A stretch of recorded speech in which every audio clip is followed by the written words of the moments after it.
하나님 말씀 보시겠습니다. 마가복음 11장 1절로 10절 말씀입니다. 마가복음 11장 1절로 10절 말씀, 우리 한 절씩 말씀 교독하시겠습니다.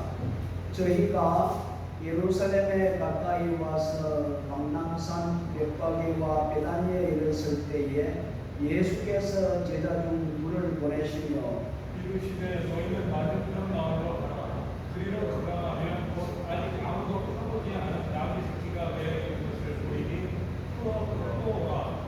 만일 누가 너희에게 왜 이리 하느냐 묻거든 주가 서시겠다 하라. 그리하면 즉시 이리로 보내리라 하시니 제자들이 본즉 나귀 새끼가 문 앞에 거기에 매여 있는지라 그것을 보니 거기 섰는 사람 중 어떤 이들이 가로되 나귀 새끼를 두고 무엇을 하려느냐 하매 제자들이 예수께서 이르신대요 말하여 이에 따르는지라. 나귀 새끼를 예수께로 끌고 와서 자기들의 겉옷을 그 위에 걸쳐두매 예수께서 다시니 많은 사람들은 자기들의 옷을 또 다른 이들은 그래서 내 나무가지를 그게 펴며 앞에서 가고 뒤에서 따르는 자들이 소리 지르되 호산나 찬송하리로다 주의 이름으로 오시는 이여 찬송하리로다. 오늘 우리 조상 다윗의 나라여 가장 높은 곳에서 호산나. 아멘. 하나님 아버지, 오늘 이 시간에도 저희들에게 은혜를 베풀어 주옵소서. 성령께서 우리의 마음을 주장하여 주시어서 온전히 주께 집중하게 하시고 헛된 생각 내려놓게 하시고 온전히 성령의 이끌림을 당하여 주께서 기뻐하신 예배로 영광 돌리는 복된 이 시간 되게 하실 뿐만 아니라 우리의 입술과 우리의 귀와 우리의 마음을 주장해 주시어서 온전히 주님의 아름다운 뜻이 이루어지는 복된 이 시간 되게 해 주옵소서. 예수님의 이름으로 기도드리겠습니다. 아멘. 오늘은 우리 예수님께서 나귀 새끼를 타시고 예루살렘 성에 입성하는 것을 기념하는 종려 주일입니다. 우리가 조금 전에 이 말씀을 읽었듯이 이 사건 가운데 아주 작은 사건 하나를 들어서 말씀을 상고하려고 합니다. 예수님께서 요단강을 건너시고 여리고를 거쳐서 베다니 벳바게까지 왔습니다.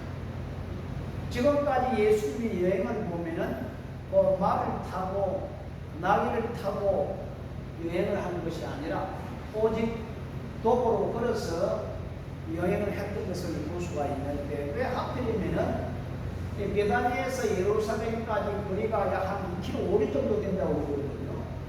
우리를 남겨놓고 왜 나귀 새끼를 타시고 예루살렘 성으로 들어가려고 했는가?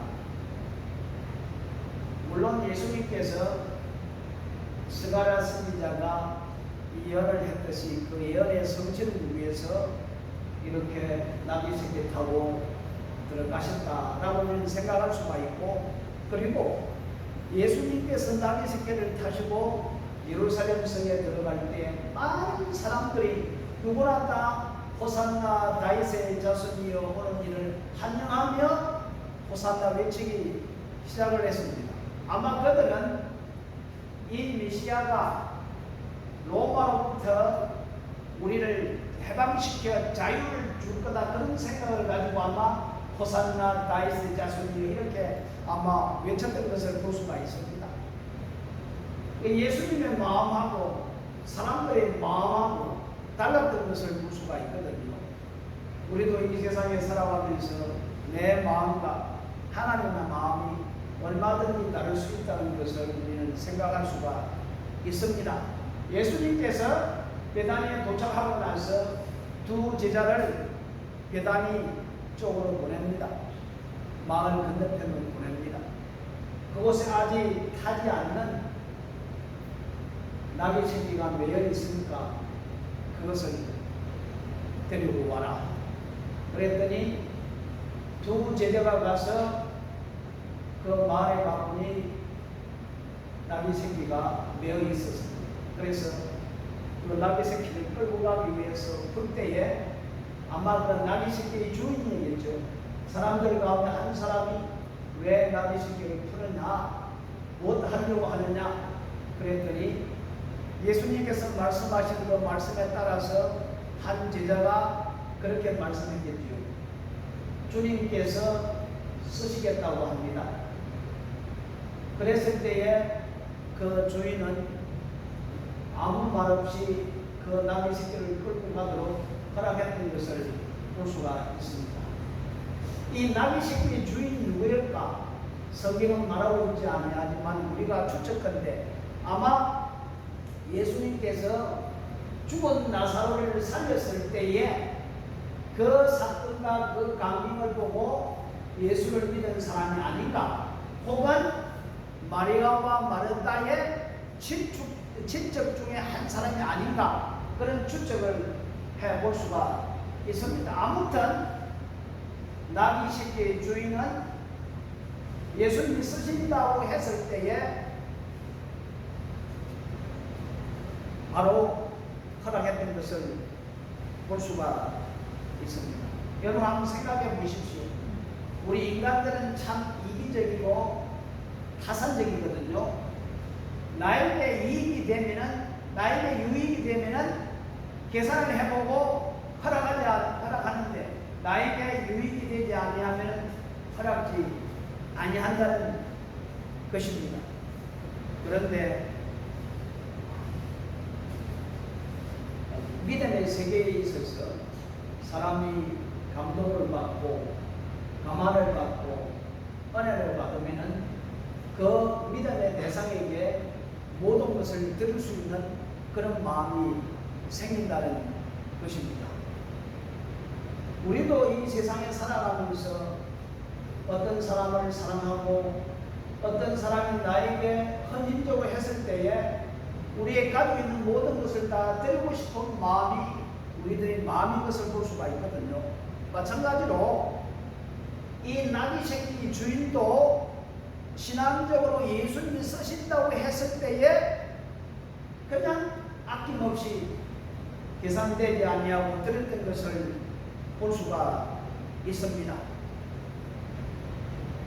물론 우상을 숭배하는 사람이나 신앙을 가지고 하나님을 섬기는 사람이나 그 섬기는 행태는 비슷하지만은 그 마음의 동기는 다르다는 겁니다.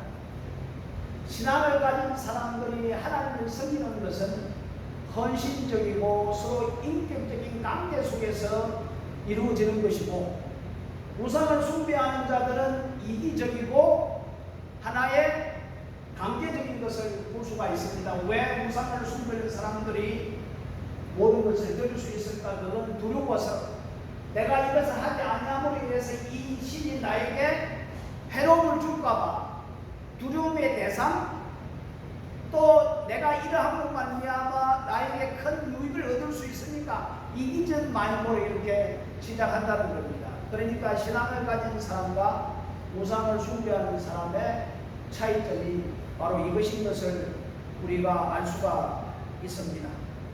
그래서 왜 주님께서 우리에게 무언가를 요구하십니까?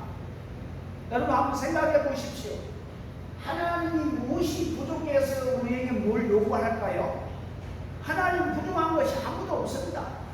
아무것도 없거든. 사실 모든 것이 다 갖춰져 있다는 말씀입니다. 그런데 하나님은 가끔 가다가 우리들에게 무언가를 요구를 한다는 겁니다. 왜 요구를 할까요? 그것은 하나님이 우리를 사랑하고 우리 관계 속에 인격적으로 좋은 관계를 유지하기 위해서, 인격적인 관계를 맺기 위해서 하나님께서 요구를 하신다는 말씀입니다. 어떤 관계? 사랑의 관계를 맺기 위해서 그렇게 한다는 것을 볼 수가 있습니다. 그렇습니다. 하나님께서 우리에게 요구하시는 그 이유는 우리를 사랑하심으로 우리와 인격적인 관계를 이루기 위해서 그렇게 하신다는 말씀입니다. 옛날에 중학교 다닐 때에 꼭 우리 담임 선생님이 들어오면은 자기가 볼펜이 있는데도 불구하고 야 볼펜 있는 놈 가져와라 그래요.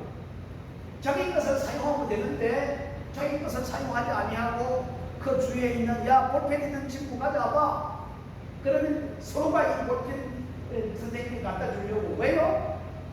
선생님은 아이들과의 그 관계 속에서 서로 친밀한 관계를 유지하기 위해서, 그리고 학생들은 내 볼펜 선생님의 충고로 말미암아 더 관계가 돈독해지기 위해서 이렇게 하는 모습을 보았습니다.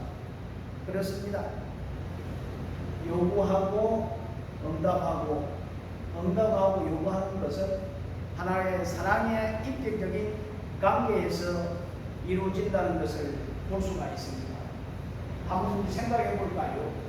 하나님이 아브라함에게 아들을 주었거든요. 낳을 수 없는, 만들 수 없는 상황 속에서도 하나님의 역사를 통해서 사람을 통해 아이를 낳게 만들었습니다. 그리고 어느 정도 자랐어요. 그때 하나님께서 아브라함아, 너 족자 이삭을 좀 나에게 바쳐라.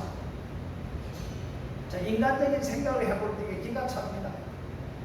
그런데 아브라함은 전혀 거리낌이 없이 하나님께서 말씀하신 그 말씀에 따라서 순종했던 것을 볼 수가 있습니다.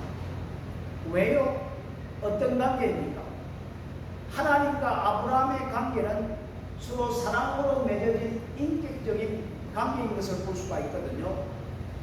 하나님은 아브라함을 믿었고 아브라함은 하나님의 선하심을 믿었기 때문에, 선하심을 믿었기 때문에 불평하지 아니하고 불만을 토하지 아니하고 그대로 순종했던 것을 볼 수가 있습니다. 그래서 사도 바울은 로마서 8장 39절에 뭐라고 말씀하고 있습니까? 예수 그리스도의 사랑 안에는 아무도 끊을 수가 없다는 겁니다. 하나님과 우리의 사랑의 인격적인 관계는 누구도 아무도 끊을 수 없다라고 이렇게 고백을 하고 있습니다. 참, 우리 욥과 하나님의 관계를 한번 생각해 볼까요? 욥과 하나님의 관계가 사랑으로 인격적으로 좋은 관계 속에 유지했던 것을 볼 수가 있습니다. 그런데 이놈의 사탄은 이 관계를 깨뜨리기 위해서 뭘 사용했습니까? 재물을 없애버렸습니다. 또 자식까지도 다 죽여버렸습니다. 그리고 몸에 악창이 나서 고통 가운데 있었습니다. 그럼에도 불구하고 욥은 하나님을 저주했습니까? 하나님을 원망했습니까? 아닌 것을 볼 수가 있거든요. 하나님과 우리의 관계는 물질의 축복이 아니라, 세상의 축복이 아니라 하나님과 우리의 사랑의 관계요, 인격적인 관계인 것을 볼 수가 있거든요. 욥과 아브라함의 관계는 바로 사랑으로 맺어진 인격적인 관계였던 것을 볼 수가 있어서 욥은 하나님을 원망하지 아니했던 것을 볼 수가 있습니다. 그렇습니다.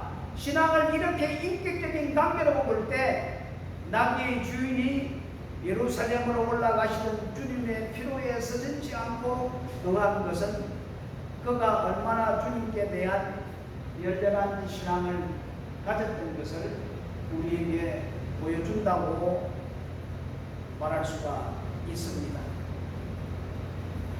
우리는 어떻습니까?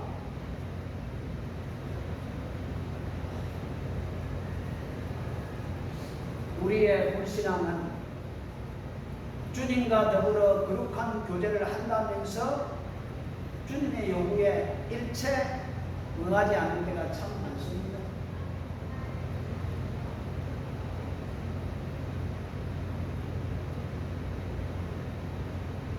그와 반대로 자기의 요구만 내세우고 주님께 졸라대고 이루어지지 아니하면 원망하고 불평하는 것입니다. 내 요구만 철저하게 간절시키려 하는 주님이 원하시는 일에는 지극히 적은 일이라 사양도 하고 때로는 비겁하게도 저주하고 때로는 못 들은 채 예매할 때가 있지 않습니까? 우리는 예수님을 우리의 주인이라 이렇게 고백을 합니다. 그런데 잘 따르고 있습니까? 예수님은 우리의 길이라고 부르면서 그 길을 걷고 있습니까? 예수님은 겸손하고 온유한 자라고 하면서 예수님으로부터 우리는 배우고 있습니까? 예수님은 강하고 의롭고 존귀하고 영원한 것이나 이렇게 말하면서 우리는 얼마나 주님을 섬기고 있습니까? 하나님은 우리를 위해서 전부를 다 주셨습니다. 예수님은 인간의 형식을 입고 이 땅에 오셔서 우리를 위해서 모든 걸 다 주셨습니다. 이에 응답하여 우리의 전부를 드리는 것은 마땅한 일이 아니겠습니까? 예수님이 전부를 우리를 위해 주었는데 우리 또한 예수님을 위해 드리는 것이 합당하다는 말씀입니다. 그때에 진정한 신앙의 싹이 트기 시작한다는 것이죠. 주님의 요구에 응답하여 전부를 드리지 아니하고는 진정한 사랑의 관계, 인격적인 관계가 이루어질 수 없다는 것을 우리에게 말씀해 주고 있습니다. 그래서 성경에는 하나님과 이스라엘 관계를 어떤 관계라고 표현하고 있습니까? 부부 관계라 이렇게 표현을 하고 있습니다. 부부 관계. 부부의 관계란 서로 전부를 줌으로 이루어지는 관계입니다. 거기에 조금이라도 가려움이 있거나 거짓이 있으면 부부관계에 문제가 생길 수 있지 않습니까? 예루살렘으로 올라가시는 예수님은 자기 몸을 많은 사람들에게 대속물로 주러 가기 위해서 지금 올라가신다고 말씀하고 있거든요. 한번 생각해 보십시오. 예수님께서 낙이 타고 예루살렘 성에 올라갈 때에 호산나 다윗의 자손이여, 예수님의 그 마음은 어땠을까요? 자기 몸을 주기 위해서, 자기 모든 것을 주기 위해서 지금 예루살렘을 올라가고 있다는 말씀입니다. 참 생명까지 아끼지 아니하시고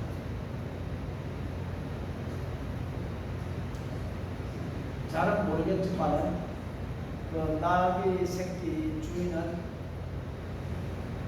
예수님이 쓰신다고 했을 때 전혀 지체하지 아니하고 그대로 이렇게 들었던 것을 볼 수가 있습니다.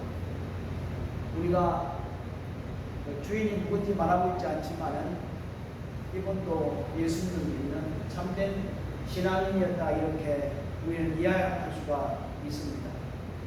우리가 진정으로 주님과 교제를 나누고자 한다면 언제든지 예수님께서 우리에게 요구하실 때에, 하나님께서 우리에게 요구하실 때에 기쁨으로 드릴 수 있는 우리가 되어야 된다는 것을 오늘 이 나귀 새끼 주인을 통해서 우리가 배울 수가 있다는 것입니다. 참 주님이 나를 쓰시겠다고 했을 때, 주님이 나를 필요하다고 했을 때 나 보잘것없지만은 주님의 손에 쓰임 받는다. 주님 내가 여기 있사오니 써 주옵소서. 이런 심령으로 우리는 주님을 섬겨야 되지 않을까요? 또 다른 편에 우리가 한번 생각해 보면은 주님이 쓰신다는 것은 영광스러운 일입니다. 쓰일 가치가 없는 보잘것없는 우리 자신을 하나님께서 쓰신다는 것은 우리에게 있어서 무한한 영광입니다. 대단히 작은 마을에서 이름도 소문도 없이 자라난 한 마리 나귀 새끼가 주님의 영광스러운 교회에 쓰여졌다는 것은 이 짐승의 자랑이요 영광이 아닐 수 없습니다. 참 보십시오. 나귀 새끼가 예수님을 땅에 태우고 예루살렘 성을 들어갈 때에 하는 사람들이 환장하고 있지 않습니까? 아마 나귀 새끼도 기분이 참 좋았던 거예요. 누구 때문에? 예수님이 등에 타고 예수님을 등에 싣고 예루살렘 성에 입성할 때에 나귀 새끼도 함께 영광을 받았다. 이렇게 볼 수가 있습니다. 참, 그 나귀 새끼가 이름도 없이 어떻게 자랐는지 알 수가 없지만은 주님의 손에 쓰임 받을 때에 그도 함께 영광을 받은 것이다. 이렇게 볼 수가 있습니다.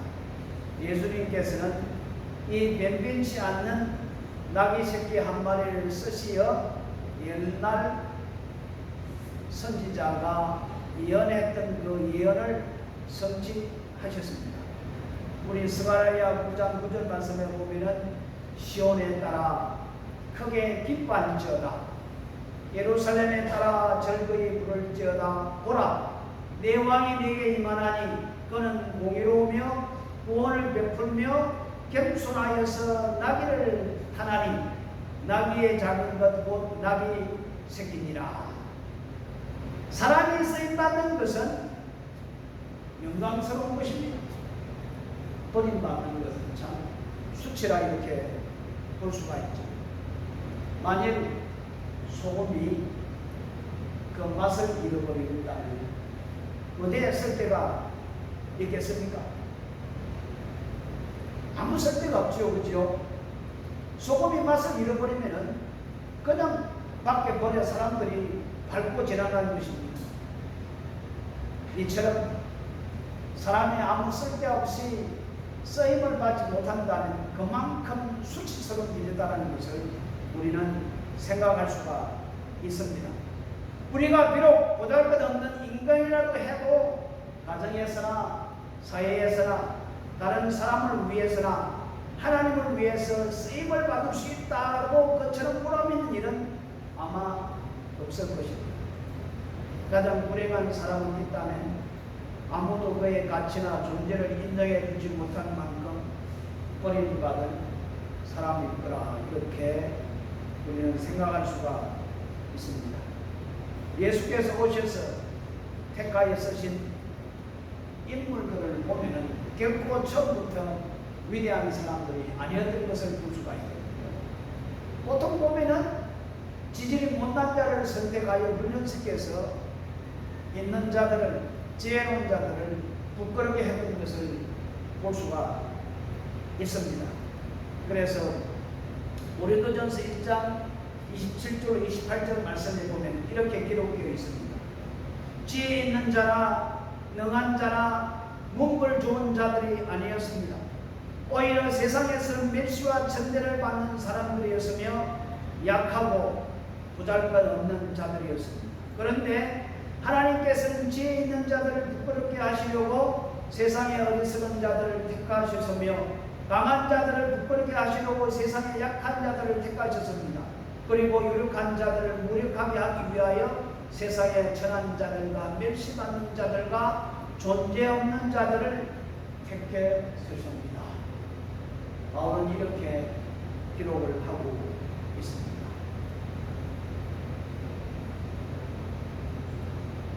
말씀을 마치도록 하겠습니다. 우리가 너무나도 잘 아는 한 아이가 보리떡 5개와 물고기 2마리를 가지고 있었습니다. 예수님이 쓰신다고 말했을 때에 그 아이는 예수님께 그것을 드렸던 것을 볼 수가 있거든요. 그 아이가 가지고 있던 보리떡 5개와 물고기 2마리가 예수님 손으로 전달되니까 어떤 기적이 일어났습니다. 5,000명이 먹고도 12강들에 남았다는 기적이 일어났던 것을 볼 수가 있습니다. 보기에 보잘것 없지만은 아주 작은 것이지만은 주님이 필요하다고 말씀하실 때에 주님 여기 있습니다. 저를 사용해 주십시오. 써 주십시오. 주님의 손에 맡겨지면은 주께서 이런 기적과 이적을 통해서 많은 사람들을 먹이셨고 우리들에게도 이런 역사를 경험하고 살아갈 수가 있다는 말씀입니다. 우리는 우리의 손으로 할 수가 없지만 우리의 것을 주님께 드릴 때에 주님은 그것을 통해서 놀라운 역사를 일으킨다는 사실입니다.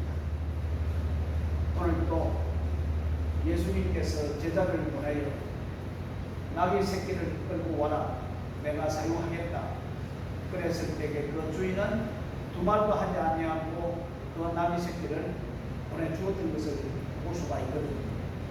주님 오늘도 우리를 향하여 오늘 내가 너를 쓰겠다 요구하고 계신 줄 우리는 믿어야 합니다. 이제 우리는 기쁜 마음으로 주여 내가 여기 있나이다. 누구처럼? 이사야처럼. 이사야가 지하 가운데 하나님을 보았을 때 나는 이제 죽었구나 그렇게 생각했을 때에 하나님이 이사야의 죄를 용서하고 누구를 위하여 갈고 했을 때에 이사야가 뭐라고 고백했습니까? 주여 내가 여기 있습니다. 나를 보내 주옵소서. 결국에 하나님의 손에 쓰임받았던 것을 볼 수가 있습니다. 오늘 또 저희들은 이 보라카이 교회의 역사는 여러분의 손에 달려있다는 사실입니다. 아마 보라카이 교회의 역사는 여러분을 통해서 예수 그리스도가 이끌어 가실 줄 믿습니다. 오늘은 종려주일입니다. 예수님께서 십자가 지기 위해서 첫 번째 예루살렘 성을 들어간 날입니다. 예수님의 고난을 생각하고 예수님이 피로에 쓰시겠다고 했을 때 우리들도 이 나귀 새끼 주인처럼 마음껏 주님 앞에 드릴 수 있는 또 쓰임받을 수 있는 우리 모두가 되었으면 정말 좋겠습니다. 기도합니다. 하나님 아버지 감사합니다. 예수님께서 이제 마지막 여행을 앞두고 자기의 모든 것을 드리기 위해서 나귀 새끼를 요구했을 때에 그 주인은 정성껏 그 나귀 새끼를 드렸던 것을 볼 수가 있습니다. 주님이 쓰시겠다고 하니 아무 말도 하지 아니하고 그대로 원했던 것을 볼 수가 있습니다.